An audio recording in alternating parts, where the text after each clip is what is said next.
"You wretched thing! You will never be part of this family, and that child of yours is going to be a disgrace," my mother-in-law shrieked, striking me hard in the stomach in front of all her guests. I slowly rose from the floor, straightened up, and calmly took an envelope from the pocket of my dress. I handed it to her. When she looked inside, her face drained of all color, and a moment later she crumpled to the floor, unconscious. But to understand how we got to that point, we have to go back. Back to 3 years ago, when my life was completely different.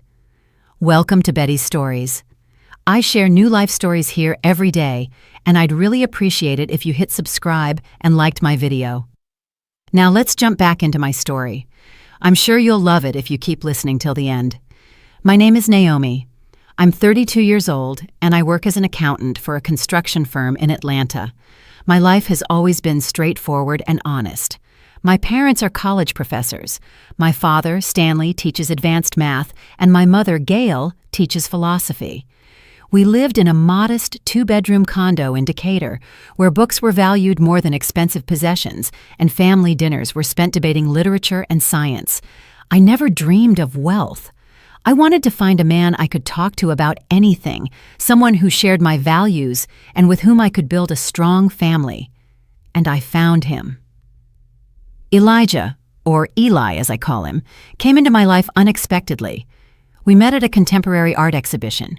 I was there with a friend, and he was standing in front of an abstract painting, passionately explaining something about color theory to his friend. I couldn't help but listen in. After the exhibit, we talked for hours at a coffee shop.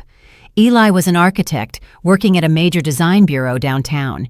He was smart, well-read, and had a great sense of humor. We dated for almost a year before he first spoke seriously about his mother. Before that, he'd only mentioned her in passing, and I sensed a certain tension in his voice whenever his family came up. "My mother, she's not an easy person," he said one evening as we walked along the Beltline. "She's very demanding. She has a very specific view of what life should be like and what kind of people should be in it." I didn't think much of it then. I assumed she was just a strict woman with rigid principles. How wrong I was. My first meeting with my future mother-in-law took place at her house, or rather her mansion, a sprawling 2-story estate in a gated community in Buckhead, complete with a meticulous garden and a fountain. I was stunned by the sheer scale of it. Eli had never mentioned that his family was this wealthy. Vivian Dubois met us in the living room, which felt more like a museum gallery. Crystal chandeliers, antique furniture, and paintings in gilded frames. She was a tall, statuesque woman in her 50s, with an immaculate hairstyle, a pricey designer suit, and a cold look in her gray eyes. "So this is Naomi," she said. Her voice was level, but there was an underlying quality that made me tense up. She scrutinized me from head to toe, as if assessing merchandise in a shop. "Elijah has told me a lot about you." I extended my hand to shake hers, but she only grazed my fingers with the tips of hers before quickly pulling back. During dinner, Vivian Dubois maintained a polite conversation, but every question was a test. Where did I go to school? A state university, not a prestigious one. What did my parents do?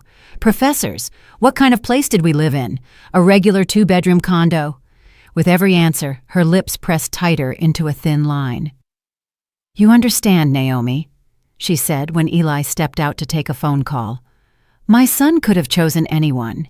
He has a brilliant education, a promising career. He comes from a good family. I always envisioned him with a girl from the appropriate circle." I felt my insides clench, but I tried to maintain my composure. "Vivian Dubois, I love your son, and I truly hope we can find common ground." She offered a chilly smile. "We shall see. Love is lovely, but marriage requires far more, especially when my son is involved." When we left, Eli apologized the entire ride home. He said his mother was just accustomed to a certain lifestyle and that she needed time. I wanted to believe him, but as time passed, Vivian Dubois's attitude never softened. Every meeting became an ordeal. She constantly compared me to Chanel Ellington, the daughter of her longtime friend who owned a chain of luxury boutiques. Chanel was her ideal daughter-in-law. From a wealthy family, a graduate of a European university, and a model-like appearance. "You know, Eli, Chanel just returned from Paris," Vivienne Dubois would announce during one of our family dinners, completely ignoring my presence. "She is so refined now, and Cynthia Price says she's still single. Can you imagine, with her background?"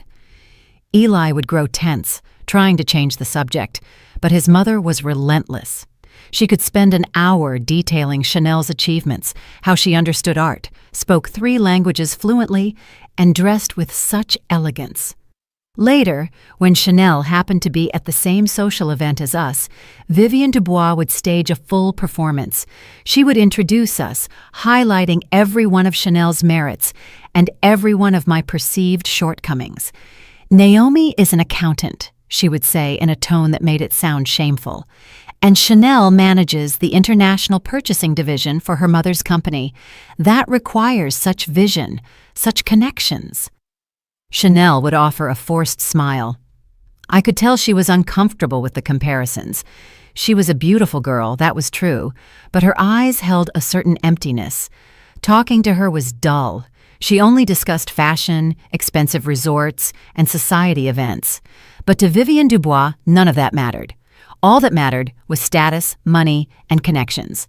I knew she owned a network of 11 high-end beauty salons throughout the city, each in a prestigious district. The business was profitable, and Vivienne Dubois was proud of her standing in Atlanta society.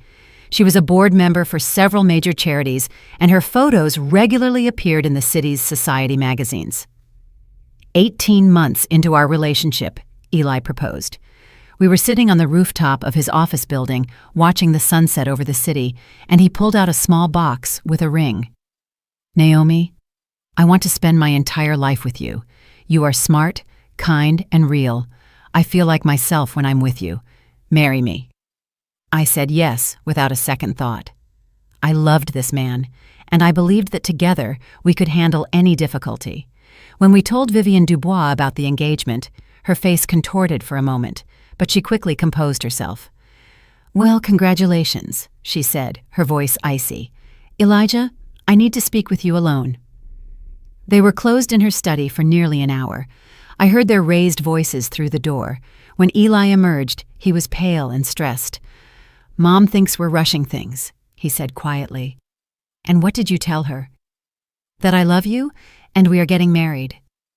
But the wedding turned into a nightmare. Vivienne Dubois sabotaged all our plans. We wanted a small, intimate ceremony. She insisted on a lavish affair. We chose a simple venue for the reception.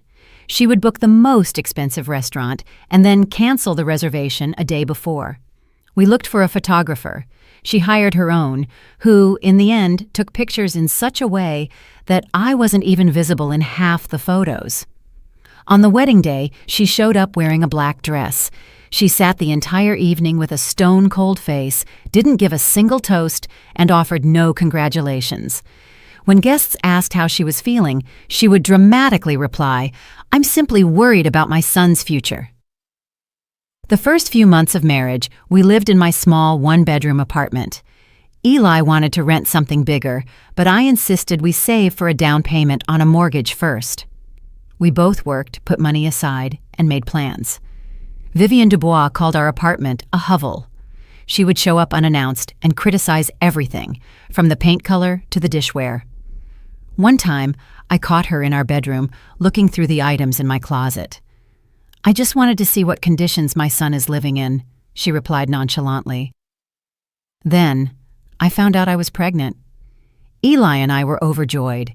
He immediately became protective, bringing me breakfast in bed, accompanying me to every doctor's appointment, and reading books on pregnancy and childbirth. When we gave his mother the news, I expected her to soften, even slightly. After all, this was her grandchild, the continuation of her line. But Vivienne Dubois looked at me with such contempt that I felt chilled. "A baby," she dragged out the word, "in that studio apartment, on your salaries? Elijah, do you realize what you've taken on?" "Mom, we'll manage. Plenty of families raise children in smaller homes." "Plenty of families." She said the words as if they were an insult. "My grandchild will not live in poverty, although with a mother like that, I don't know what else to expect." I felt the anger rising inside me, but I held it in check. Eli placed a hand on my shoulder. Mom, please, don't talk like that. I'm speaking the truth. And the truth, Elijah, is that if you had married Chanel, you would already have a custom home, a secured life, a future. What do you have now? You're living paycheck to paycheck. With every passing month of the pregnancy, the situation worsened. Vivienne Dubois seemed to deliberately invent ways to hurt me more deeply. She would buy us baby things, only to say in front of everyone, "Of course, these aren't the brands I dreamed of for my grandchild, but what can you do? One has to adjust to the parent's level." She'd invite us to family dinners attended by her high society friends, and she'd find a way to humiliate me every time. "Naomi is a simple girl," she'd say with a sweet smile that never reached her eyes. "She's never even been to Europe." Can you believe it? Elijah took her to the Caribbean, an all-inclusive resort, and she thought that was world travel. Eli tried to defend me, but his mother was a master manipulator. She played the role of the offended mother, the one whom her ungrateful son placed beneath his wife. After every conflict, she would throw a fit, complain about her heart, and dramatically take a pill right in front of Eli. He would soften, apologize, and plead with me to be patient. "Please, Nay, she's my mother. It's hard for her to accept that I've grown up. Just give her time." But time passed, and Vivienne Dubois showed no signs of changing. In fact, the closer the due date got, the more aggressive she became.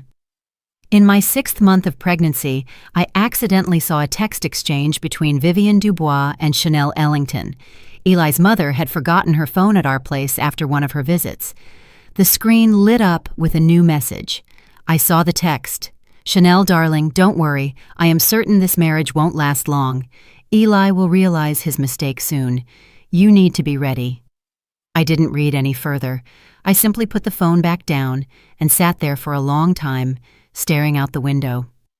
My mother-in-law wasn't just failing to accept me, she was actively working to destroy our marriage. That night, I made a decision. I wouldn't tolerate the humiliation anymore, but I also wouldn't stoop to scenes or hysterics. I would act smarter. A week later, during another visit to her mansion, I excused myself and went to the restroom. Passing by Vivienne Dubois's home office, I noticed the door was slightly ajar. Usually it was always locked. I wasn't planning anything, but something made me pause on the threshold. On the desk lay an open folder of documents. I saw the name of one of her salons and columns of figures.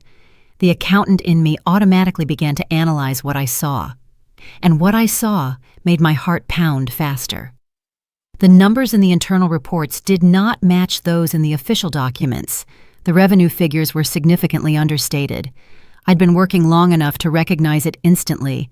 This was black market bookkeeping. I quickly pulled out my phone and photographed several pages. My heart was pounding so hard I thought it could be heard throughout the house, but I managed to put the documents back and exit the office before anyone noticed. I spent the next week studying financial legislation. I consulted with an attorney who specialized in tax law, a friend of my father's, and showed him the photos. His verdict was unequivocal. If these documents were genuine, Vivienne Dubois was engaged in felony tax evasion. She was facing not only a massive fine, but real prison time. I gathered evidence slowly, methodically. I found ways to access other records. Vivienne Dubois was so confident in her invulnerability that she didn't bother to hide her tracks well. She had connections. She thought she was untouchable. But she didn't have proof against me, and I had proof against her. Eli knew nothing. I couldn't tell him. He loved his mother despite all her flaws. It would have torn him apart. But I swore to myself, if she dared to humiliate me one more time, I would use everything I had collected. And in my 7th month of pregnancy, Vivienne Dubois invited us to a large fundraiser at her home. She said it was a charity gala, that important people would be there, and she wanted the whole family present. I didn't want to go. I felt exhausted. My stomach was large, my feet were swollen, but Eli pleaded, "Please, Mom is trying to fix things." He was so naive. He still believed she would change. The mansion was packed with guests, the city's elite, business leaders, public figures. Vivienne Dubois was radiant, accepting compliments and demonstrating her success. I sat in a corner, feeling out of place in my simple black maternity dress. All the other women were in evening gowns with expensive jewelry and flawless makeup. About an hour into the reception, Vivienne Dubois approached me. Beside her were three of her friends, equally groomed, polished ladies with condescending faces. "Naomi, darling," she cooed. Her voice was as sweet as honey, but I had learned to hear the venom beneath the sugar. "Meet my closest friends, Cynthia Price, Margaret Olson, and Brenda Wells. Ladies, this is my son's wife." The women gave me evaluating glances. I stood up, feeling my back muscles tighten from sitting so long. "It's a pleasure." I extended my hand, but none of them shook it. "Vivienne Dubois told us so much about you," one of the women drawled, looking me over with thinly veiled curiosity. "She said you come from a very modest background." "My parents are professors," I replied evenly. "Oh, how noble," another woman faux adored.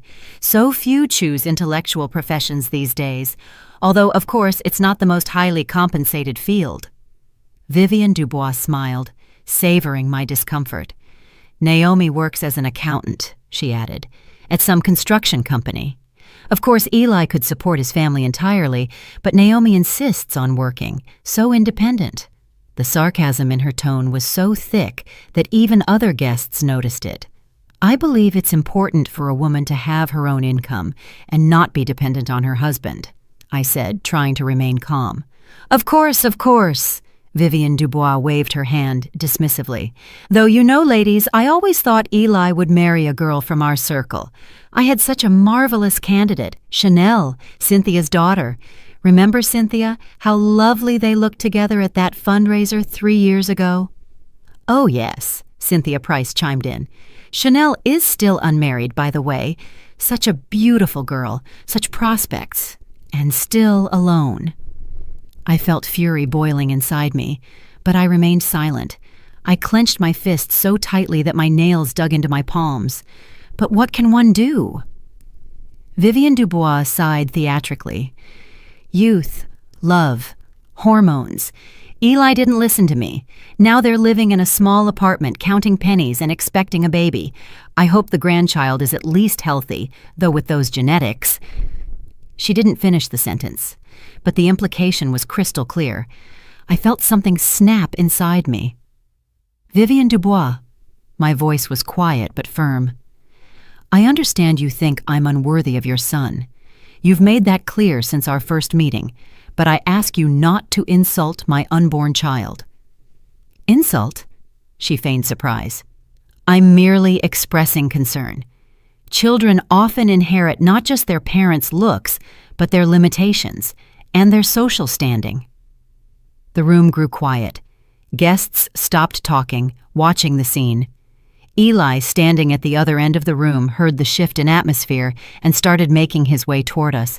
"Mom, what are you talking about?" He reached us, seeing my pale face and his mother's strained expression. "I'm speaking to your wife about reality, Elijah. The reality that a child born into poverty to a mother of questionable background is unlikely to achieve much in life. It's statistics, darling." "Stop it, now!" Eli raised his voice, and more heads turned. But Vivienne Dubois couldn't stop. Years of suppressed contempt burst forth.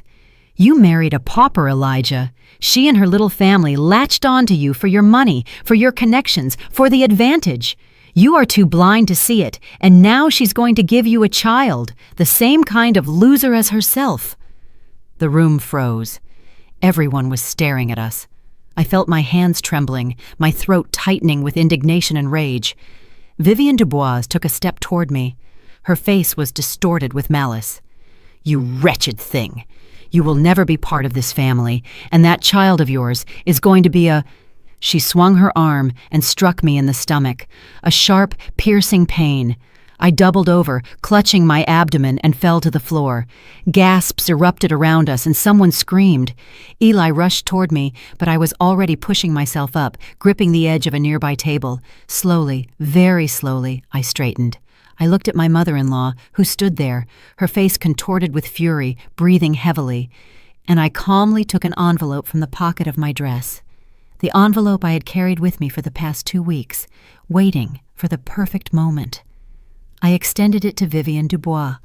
"This is for you." My voice was steady, cold. "I think you'll find the contents interesting." She snatched the envelope, tore it open, pulled out the documents, and began to read.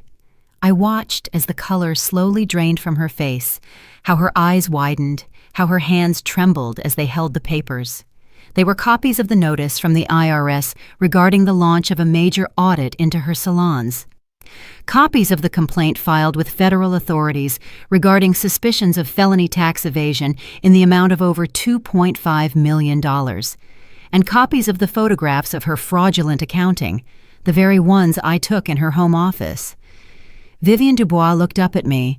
Her eyes were filled with shock, horror, and terror. "You... how dare you?" But she couldn't finish her sentence. She stumbled, the documents fell from her hands, and she collapsed onto the floor, unconscious. Panic erupted in the ballroom. Someone was shouting for a doctor or calling 911. My mother-in-law's friends fussed frantically around her body. Eli looked at me, confusion in his eyes, but I stood there calmly, one hand resting on my stomach where his mother had just hit me. And for the first time in 3 years, I felt that control was in my hands. The paramedics arrived in under 15 minutes. They revived Vivienne Dubois, checked her blood pressure and pulse. She opened her eyes, and the first thing she did was look at me. The hatred in her gaze was chilling. You, she croaked, trying to get up. The paramedics restrained her, trying to calm her down. The guests were leaving, murmuring amongst themselves. The charity gala had turned into a scandal that would be the talk of Atlanta by morning. Eli took my hand. "We need to leave. Right now." We walked out of the mansion under the stunned gaze of the remaining guests. A heavy silence settled in the car. Eli drove, gripping the steering wheel so hard his knuckles were white. "What was that, Nay?" he finally asked, once we were a safe distance away. "What documents did you give her?" I took a deep breath. I knew this conversation was inevitable. "Your mother is running a double set of books in her salons. She's evading taxes. I accidentally saw the documents 2 months ago when I was at her house. I gathered evidence and filed a complaint with the IRS and the federal authorities." Eli slammed on the brakes. He pulled over, turned off the engine, and faced me. "What have you done?" His voice was shaking. "That's my mother, Nay. How could you?" "How could I?" I felt a surge of adrenaline and fury. "Eli, your mother just struck me in the stomach. Me, 7 months pregnant. She called me a wretched thing in front of all her friends, said our child would be a disgrace. And you're asking how I could? File a police report? Nay, that's a crime." "Yes, it is a crime," I raised my voice. "Her crime. She broke the law for years, cheated the government, and didn't pay taxes. I merely provided evidence to the law enforcement agencies. It was my civic duty." "That was revenge," he said quietly. "That was justice," I countered. "And self-defense. Eli, I put up with it for 3 years. I put up with the humiliation, the insults, the condescension. I stayed silent when she compared me to other women, when she tried to ruin our wedding, when she called our home a hovel. I swallowed all of it for you, for our marriage. But when she raised her hand against my child, our child, I had every right to protect myself." Eli was silent, staring out the windshield. I could see the muscles in his jaw working. "You should have told me. And what would you have done? You would have asked me not to hurt your mother. You would have begged me to give her another chance. Eli, you've given her chances your whole life. She still treats people like dirt." He turned to me sharply. "She is my mother. And I am your wife. And this is our child." I placed my hand on my belly. "Who do you choose, Eli? The woman who just assaulted your pregnant wife? Or your family?" The silence stretched long. I watched him struggle, torn between his duty as a son and his duty as a husband. Finally, he let out a weary sigh. "Let's go home." We drove the rest of the way in silence. At home, Eli immediately went to shower, and I sat on the sofa, still trembling from the stress. I checked my phone. Over 20 missed calls, all from my mother-in-law and her relatives. I muted the phone. When Eli emerged, he looked exhausted. He sat next to me and was silent for a long time. "I need time to process this," he finally said. "It's too much. I didn't expect things to turn out this way." "I understand," I replied. "But know this. I don't regret what I did. And if I had to choose again, I would do the same thing, because protecting my family from toxicity is the right thing to do." That night, we slept on opposite sides of the bed. I couldn't sleep for a long time, the events of the evening replaying in my mind. My hand rested on my stomach, and I felt the baby kicking inside. "Everything will be fine," I whispered. "I will protect you from everyone." In the morning, my mother called. It turned out one of the guests from the fundraiser knew my parents and had already told them about the scandal. "Naomi, what happened?" My mother's voice, Gail, was anxious. "Brenda called us, said she saw you at some society event where a terrible scene took place." I told her everything. Mom listened in silence, occasionally gasping. "My daughter," she said when I finished, "you did the right thing. No one has the right to lay a hand on a pregnant woman. No one.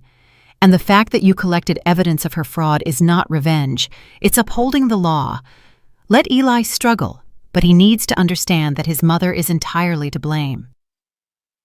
The conversation with my mother calmed me slightly.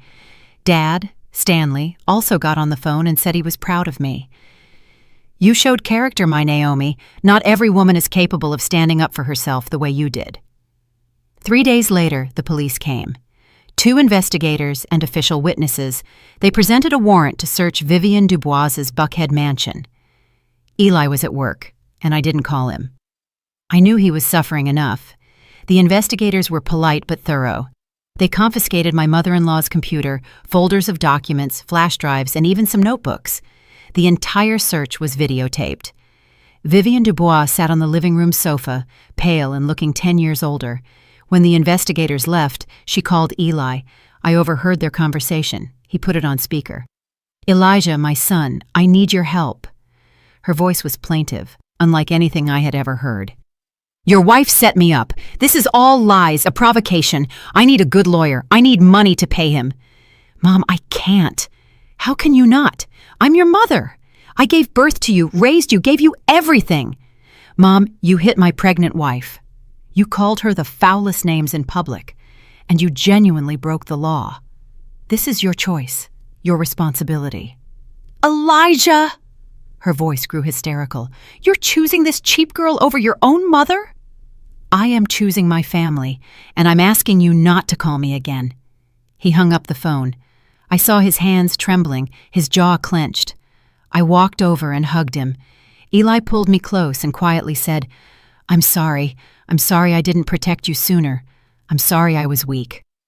"You're not weak," I answered. "You just love your mother. That's normal.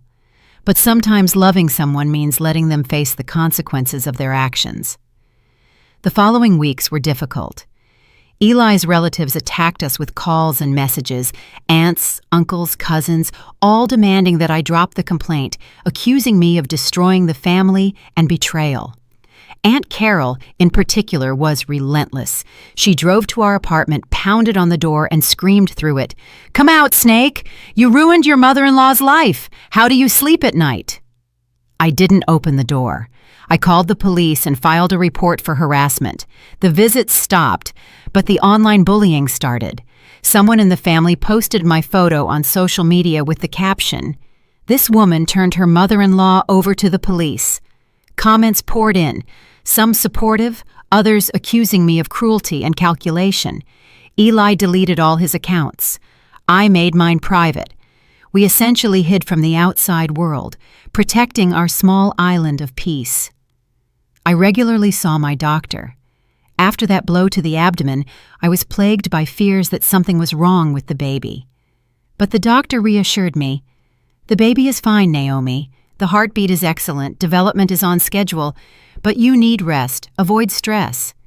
Easy to say, avoid stress, when your mother-in-law is under investigation and you are the main witness for the prosecution. A month after the search, Vivienne Dubois was called in for questioning. Her lawyer was with her, but it did little good. The investigation had built an extensive case. It turned out her fraud was even more massive than I had thought. She had not only underreported revenue, but also paid employees partly under the table, failed to officially register many of them, and used shell companies to register property. The total amount of loss to the state exceeded $23 million. This was no longer a civil case. It was a major criminal felony, large-scale, organized scheme, and long duration. Vivienne Dubois was released on her own recognizance, which meant she couldn't leave the city until the investigation concluded. Authorities also froze her accounts and assets. News of this spread quickly through Atlanta, as Vivienne Dubois was a well-known figure in local business circles. Newspapers wrote about the high-profile tax evasion case. TV stations ran segments. Her former friends, those same society ladies who were at the ill-fated fundraiser, now distanced themselves from her. "We had no idea," they were quoted as saying. "She always seemed like a respectable woman. We are shocked by what happened." Hypocrisy in its purest form. My mother-in-law tried to contact Eli through her lawyer, sending messages that she wanted to meet, talk, and explain, but Eli refused. He had made his choice, and it hadn't been easy for him. I saw how much he suffered. At night, he would often wake up, sitting in the kitchen for a long time, staring out the window. One night, I found him there at 3 a.m. with a cup of cold tea. "Can't sleep?" I sat down next to him. "Thinking about Mom," he said, looking at me with tired eyes. "She wasn't always like this. When I was a kid, she was different, caring, attentive. Dad died when I was 12. Mom was left alone and built that business from scratch. I guess something broke in her then. She became hard, obsessed with money and status." "Eli, hard circumstances don't justify bad behavior." I took his hand. "Many people lose loved ones, go through difficulties, but they don't become cruel. Your mother made a choice to break the law, a choice to humiliate people, a choice to value money more than human dignity. I know, rationally I understand, but she's still my mother. And it's okay to love her no matter what. But loving her doesn't mean letting her destroy your life. It doesn't mean sacrificing your own family for her whim." He nodded, but I could see it was still difficult for him. The investigation continued. I was called in for questioning several times as a witness. I recounted how I found the documents, exactly what I saw, and how I gathered the evidence. The investigators were professional and courteous. Vivienne Dubois' lawyer tried to discredit me, suggesting I acted out of personal revenge and that I had illegally trespassed into her office and violated her privacy. But my own attorney easily deflected these attacks. My client accidentally discovered the documents while lawfully present in her mother-in-law's home as a member of the family. Upon witnessing evidence of a crime, she fulfilled her civic duty by reporting it to the competent authorities. No illegal acts were committed. Gradually, my fear began to recede. I realized I had done the right thing, that the law was on my side, and most importantly, Eli was with me. He had changed during these months. He became tougher, more confident, and stopped being afraid of what other people thought. When colleagues at work whispered and gossiped about his mother's situation, he would say directly, "My mother broke the law. She will face the penalty she deserves. I have no reason to hide or justify it." That honesty commanded respect. Slowly, the gossip died down, and people started treating him normally again. I went on maternity leave in my 8th month. The doctor said the birth would be on time. Everything was fine. Eli and I set up a corner for the baby in our small apartment. We bought a crib, a stroller, and clothes. Not the most expensive brands, but high quality and sweet. My parents came to help. They were excited about the upcoming arrival of their granddaughter. At the last ultrasound, we learned it was a girl. Eli wanted to name her Simone, and I agreed. A beautiful, bright name. A week before the estimated due date, I was summoned by the prosecution. The case was ready to go to trial. The lead prosecutor wanted to clarify some details of my testimony. I went with Eli. He insisted that he wouldn't let me go alone, especially so late in my pregnancy. We were sitting in the waiting area and suddenly I saw her. Vivian Dubois walked out of an office with her lawyer. She had aged terribly in those months. Her hair was gray, her face drawn, with deep shadows under her eyes. The expensive suit now hung loosely on her frame. She had lost a lot of weight. Our eyes met.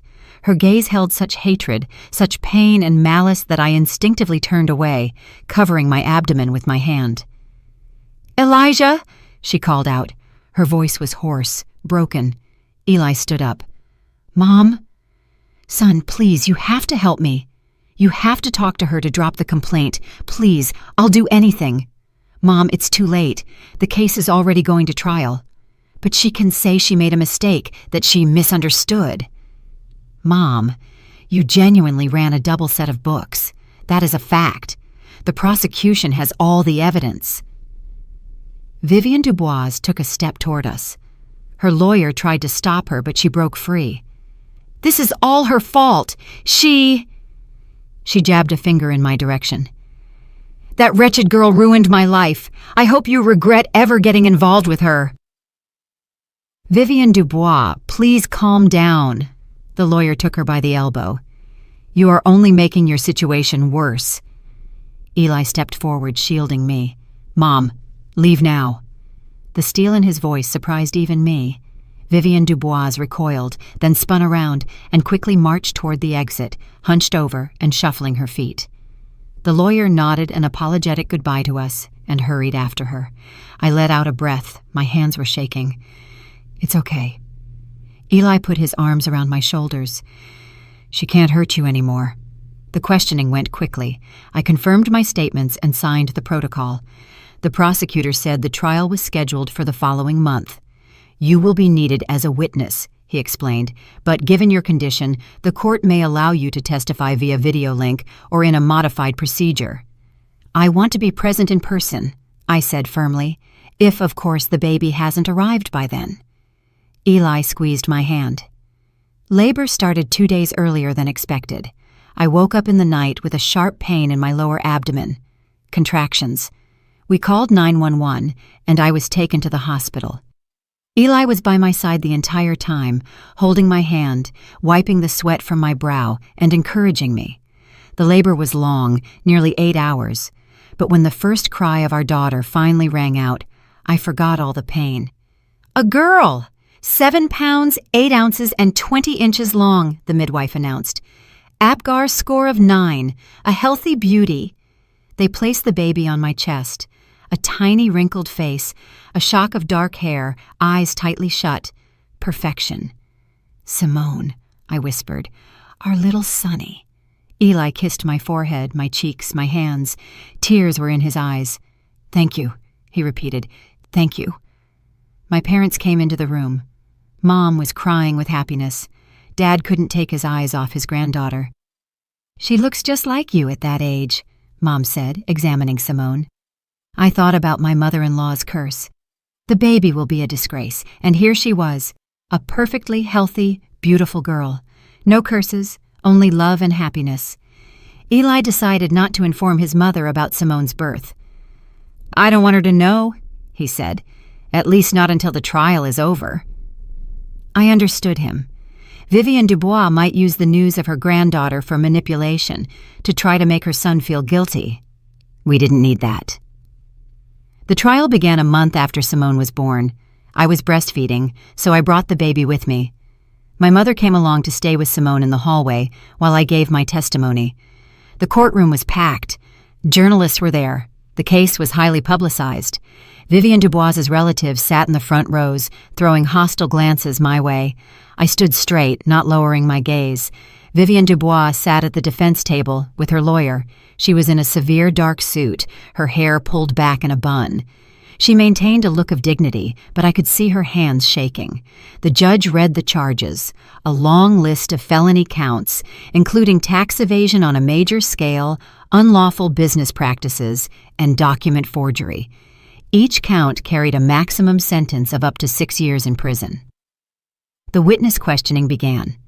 Employees from the beauty salons were called first. They described receiving part of their pay in cash envelopes, how they were instructed to be silent during inspections, and how the real revenue was triple the official amount. Then the IRS investigator testified, explaining the fraud schemes in detail, showing documents, and comparing figures. Then it was my turn.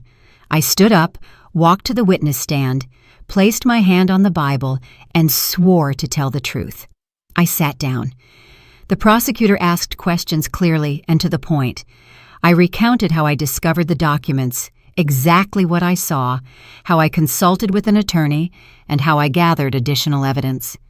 "Tell us, witness," the prosecutor asked, "what was your motivation for reporting this to the law enforcement authorities?" I looked directly at Vivian Dubois. "I was protecting my family. The defendant systematically humiliated me, insulted me, and tried to destroy my marriage.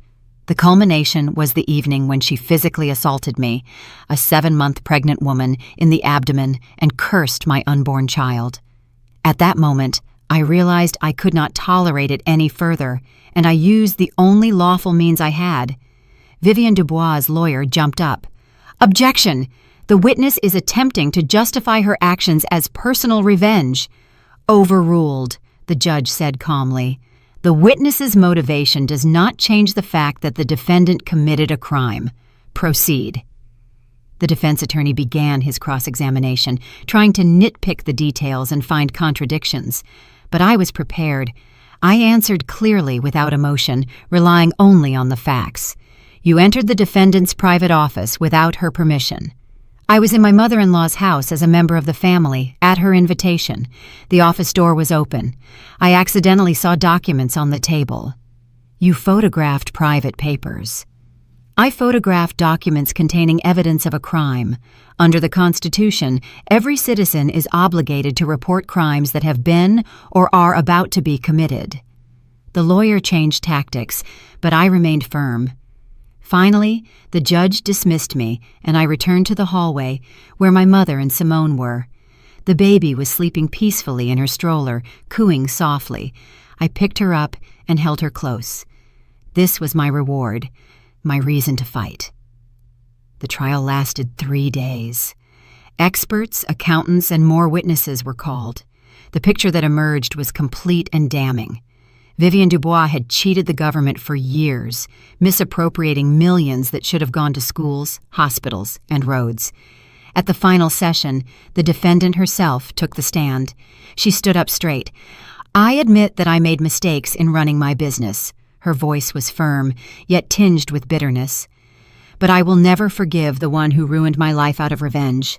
That woman," she nodded toward me, "infiltrated my family, deceived my son, and destroyed my business, my name, and now she plays the heroine. But I know the truth. She is a calculating, cold-blooded snake." The judge banged his gavel. "Defendant, stick to the subject. Your personal relations with family members have no bearing on this case." Vivian Dubois sat down, her lips pressed tight. The judge retired for deliberation. We waited for almost 2 hours. Finally, the verdict was announced. The defendant is found guilty of felony tax evasion. Sentencing is determined to be a period of incarceration of 4 years in a federal minimum security facility. The defendant is ordered to pay restitution to the government in the amount of $23 million. The defendant's assets will remain frozen until the debt is fully satisfied. Vivian Dubois turned pale. Her relatives leapt from their seats, shouting. Security called for order. The lawyer was speaking to his client, but she wasn't listening. She just sat there, staring into the void. I stood up and headed for the exit. Eli put his arm around my shoulders. My mother pushed Simone's stroller. We walked out of the courthouse amid camera flashes and the shouts of journalists. "Naomi, are you satisfied with the verdict? Do you plan to communicate with your mother-in-law after her release? Do you regret your actions?" I stopped and turned toward the cameras. "Justice has prevailed," I said. "I regret nothing." And we walked on without looking back. 6 months passed after the trial. Vivian Dubois was serving her sentence somewhere in the region. Eli and I tried not to think about her, to live our own lives and raise our daughter. Simone was an amazing baby, calm, cheerful, and curious. At 5 months, she was already rolling over. At 6, she could sit with support. The doctors said her development was excellent, with no delays.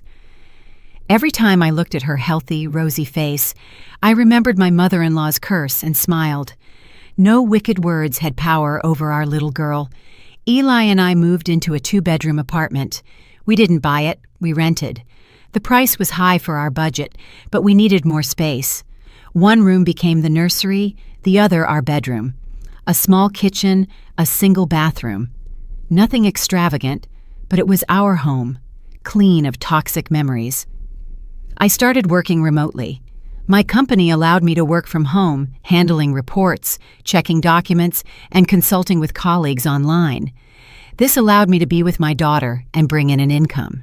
Eli got a promotion at his design bureau and was now managing a department. His salary increased, but we still lived modestly, saving every month for the future. "We're saving for that down payment," Eli would say, looking through apartment listings. "Another year or so, and we can get a mortgage." My parents helped as much as they could. Mom would visit several times a week, watching Simone while I worked. Dad would bring groceries, fix things around the house, and play with his granddaughter. Their support was invaluable. We tried not to mention Vivienne Dubois, but sometimes it was impossible. Aunt Carol, my mother-in-law's sister, continued to call Eli, demanding that he visit his mother in prison. "Eli, she's your mother! How can you abandon her in a place like that?" "Aunt Carol, Mom chose her path. I am not obligated to pay for her crime." "But she's suffering. She lost everything." "She lost what she earned dishonestly, and she almost physically harmed my pregnant wife. I'm sorry, but I've made my choice." After such conversations, Eli would be gloomy all evening. I saw how hard it was for him, but he stood his ground, and I was proud of him. Vivienne Dubois's property was sold at auction. The mansion was bought by a couple of entrepreneurs. Her cars went to a collector. The antiques, paintings, and furniture were all sold off. The money went to pay off her debt to the government and the fines. The beauty salons were sold to another chain. The new owners rebranded them and changed the concept. There was no trace left of Vivienne Dubois's empire. Simone turned 1. We held a small celebration at our apartment with only the closest people. My parents, 2 of Eli's friends with their wives, and my childhood friend. We baked a cake, blew up balloons, and gave the baby developmental toys. Simone laughed, clapped her hands, and tried to blow out the candle on the cake. "Look what a beauty she's grown into," Mom said, kissing her granddaughter. "Our clever girl." Eli put his arm around my shoulders. "We made it," he whispered. "We did," I agreed. But deep down, I knew it wasn't quite over. Vivienne Dubois was due to be released in 3.5 years. What then? Would she try to re-enter our lives? The answer came sooner than I expected. 18 months after the trial, when Simone was 1.5 years old, Aunt Carol called. "Eli, your mother is getting out on parole. She needs a place to live next week." A long silence followed. Eli gripped the phone so hard his knuckles turned white. "And what are you suggesting?" "She can't return to her house. It was sold. She has no money for rent. Eli, she's your mother. You have to take her in." "No," he said firmly. "How can you say no? You're going to turn your own mother out onto the street? She can live with you or with other relatives, but not with us. That is my final decision." Aunt Carol screamed into the phone for a long time, but Eli simply hung up. "Are you sure?" I asked. He looked at me, then at Simone, who was playing with blocks on the carpet. "Absolutely. I will not let her into our daughter's life. I don't want Simone growing up under that toxic influence. Mom never apologized, never admitted she was wrong. She still sees herself as the victim. People like that don't change."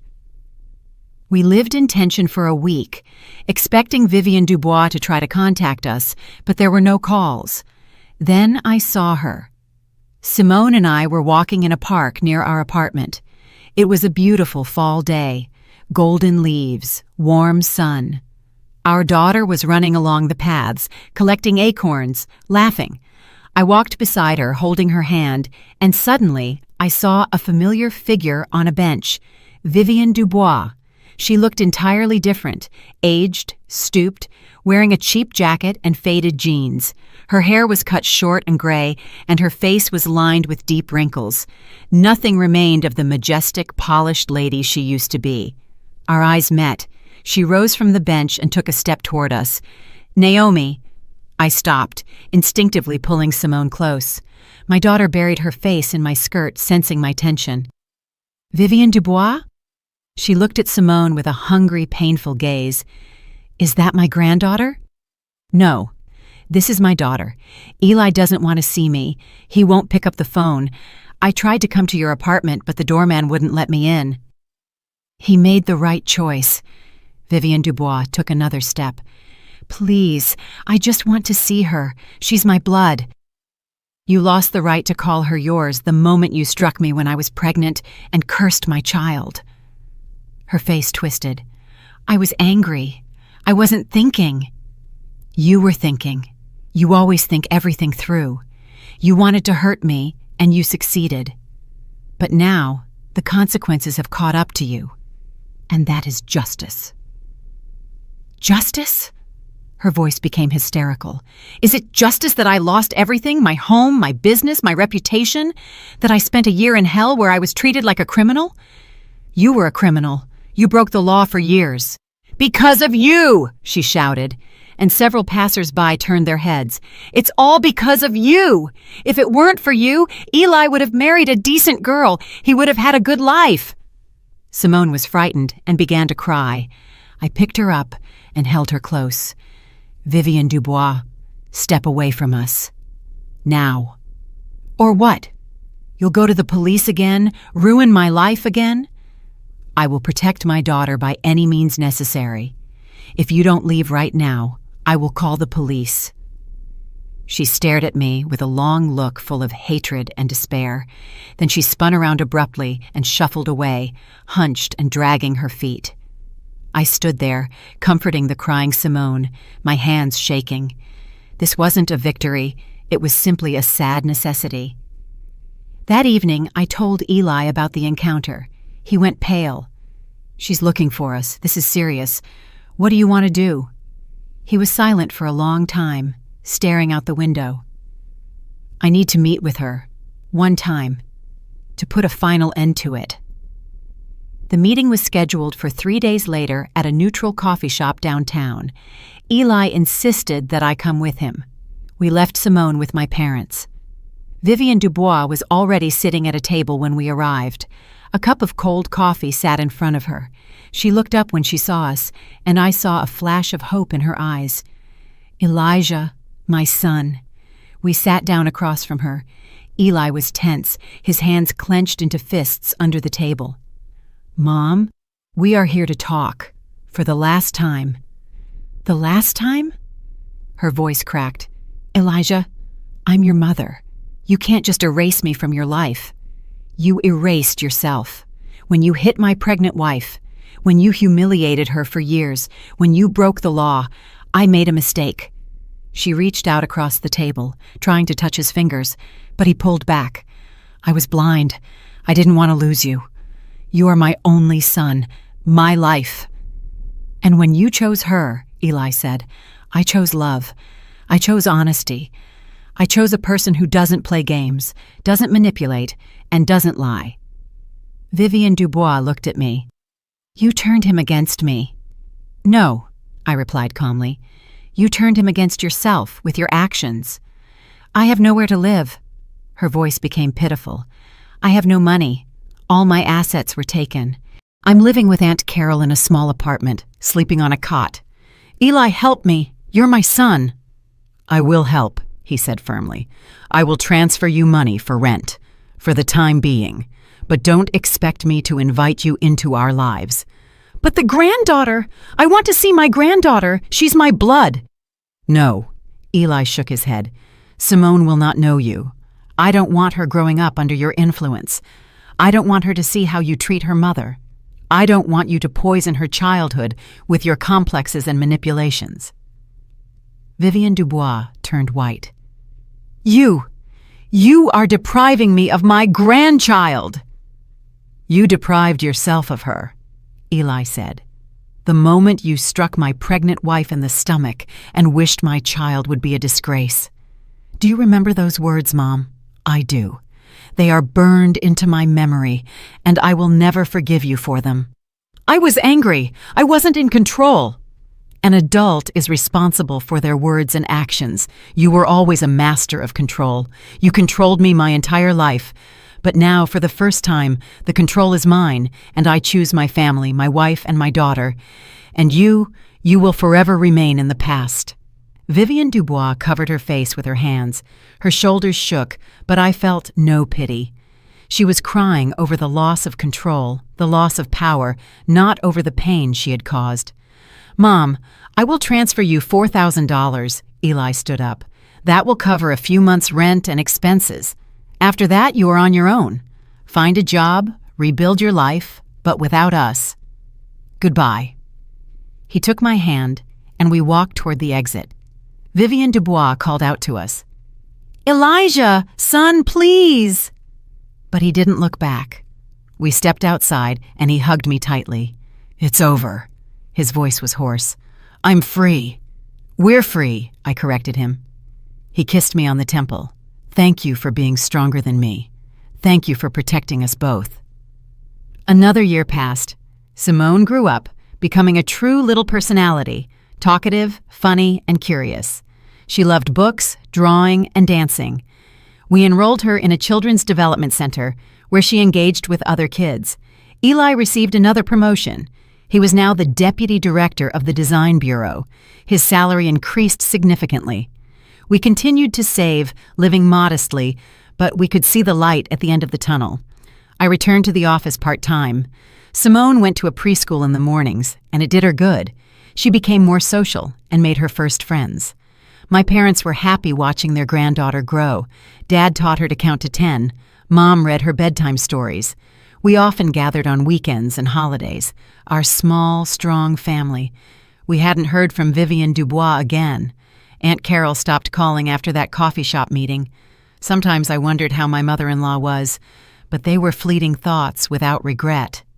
Another 6 months later, we finally saved enough for the down payment and started looking for an apartment. We viewed dozens of options. The neighborhood wasn't right, the layout was wrong, or the price was inflated. And finally, we found it. A 2-bedroom condo in a new development in the outskirts of the city. Not luxury, not downtown, but bright, warm, and with good amenities nearby. A school, a preschool, and a park. Perfect for a family with a child. We took out the mortgage. The interest rate was high, but we would manage. We signed the papers and got the keys. The day we moved into the new apartment was one of the happiest of my life. Bare walls, empty rooms, the smell of new construction. But it was ours, honestly earned, owing nothing to anyone else.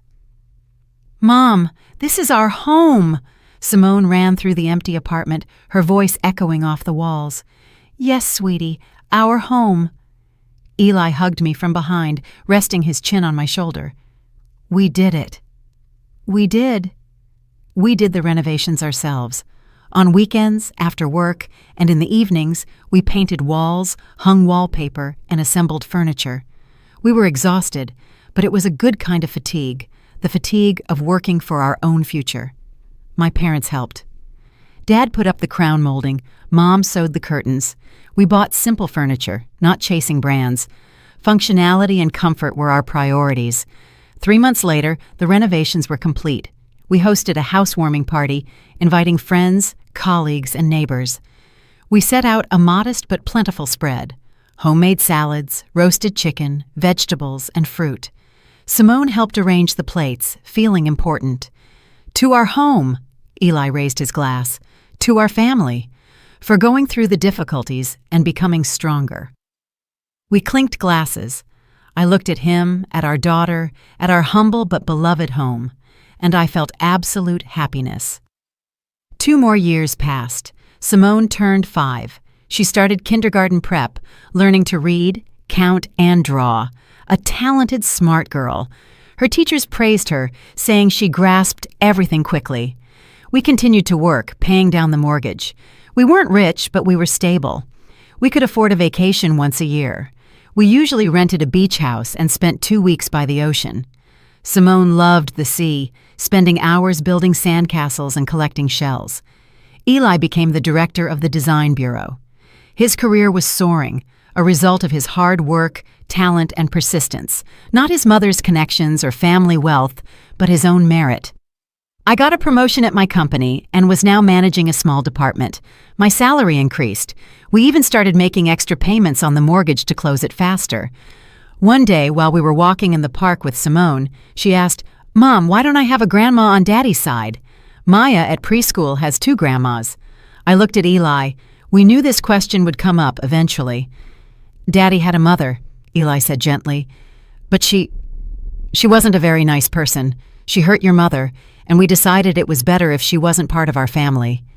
"Was she mean?" "She did bad things and didn't want to admit she was wrong." Simone pondered this. "Okay, at least I have Grandma Gail and Grandpa Stanley. They're nice." "Yes, sweetie, they love you very much. I love them too." She ran off toward the swings, having already forgotten the question. Children move on quickly. Eli took my hand. "Do you think we did the right thing, depriving her of a grandmother?" "We didn't deprive her. Your mother deprived herself of a granddaughter. And yes, we did the right thing. Simone is growing up in a healthy environment, without toxicity, without humiliation. Isn't that what matters most?" "It is," he agreed. We stood there, watching our daughter swing and laugh, waving to us. The sun was setting, painting the sky in pink and gold hues. It was quiet, peaceful, and harmonious. "You know," I said, "when I first met your mother, she looked at me like I was dirt on her shoe. She said I wasn't worthy of you, that I had no future, that our child would be a disgrace. Now look, we own our own condo. We have good jobs, a wonderful daughter. We are happy. And she? She lost everything by clinging to wealth and status." "Karma," Eli chuckled. "It really does exist." "Not karma. Consequences of choice. Your mother chose money, power, and control. We chose love, honesty, and dignity. And here we are." He kissed me on the top of my head. "I am so proud of you. You are the strongest woman I know." "I'm not strong. I just refuse to let anyone turn me into a victim." That evening, after Simone was asleep, Eli and I sat on the balcony, sipping tea, wrapped in warm blankets. We talked about the future, our plans, our dreams. "I want us to give Simone a good education," Eli said. "Not necessarily an elite one, but a quality one, so she has options. She will. That's what we work for. And I want us to teach her the most important thing, that character, honesty, and dignity are what make a person, not money. We'll teach her by example."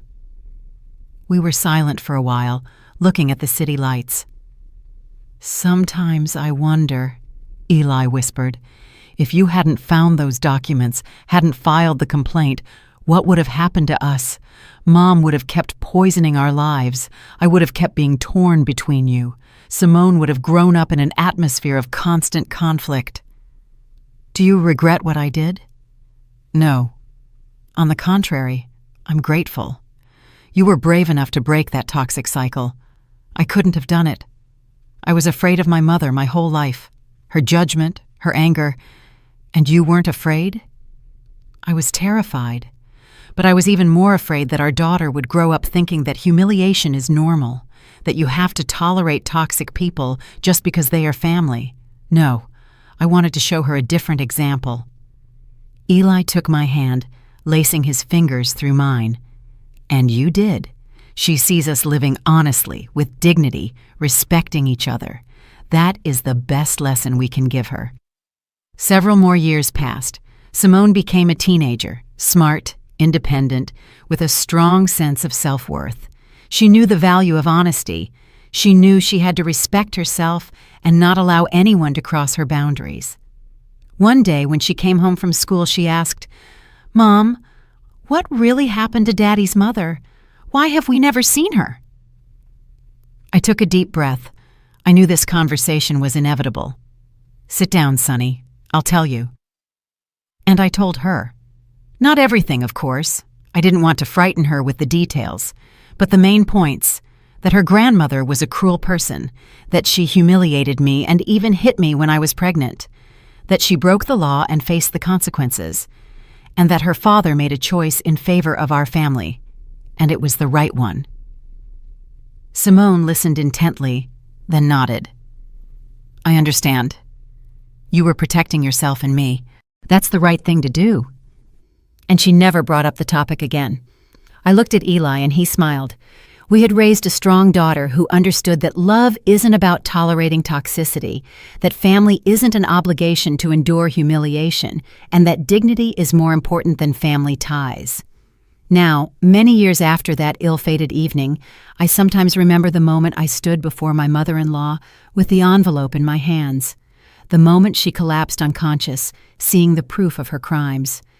And I feel neither guilt nor regret, only the satisfaction of having made the right choice. Eli and I sit on our balcony, drinking tea, watching Simone walk in the yard with her friends. We are an ordinary family. Not rich, not poor, just happy. You know, I tell my husband, your mother wanted you to marry a wealthy girl from her circle, to have a huge mansion, status, and connections. And what did you get instead? Love, he answers without hesitation. A family, a home we built ourselves, a daughter who is growing up healthy and happy, freedom from toxicity, self-respect. Do I regret it? Not for a second. He kisses me, and I smile. We saved each other. Together we walked through the fire and built a life we are proud to tell our daughter about. Somewhere else, in another city, Vivienne Dubois lives on, lonely, without wealth, without power, without family. She made her choice long ago. She chose money over people, status over love, and control over respect. And we made a different choice, and this is the result. Simone runs up to us, laughing, telling us something funny. Eli puts his arms around both of us. I feel their warmth, their love, and I know for certain we won. Justice prevailed. Not fairy tale justice, but real, human justice, where everyone gets what they deserve, where toxicity is punished and dignity is rewarded. And that is the best ending I could have imagined. I'm really glad you're here and that I could share my story with you. If you liked it, show me by liking the video and subscribing to my channel. Let's see how many of us there are. Write in the comments which city you're watching from and what time it is. I'm so curious to know where all you wonderful people are tuning in from. If you want to support me a little extra, you can also send a small donation. I share new life stories for you every single day. And now, 2 of my most popular stories will pop up on the screen so you can choose what to watch next.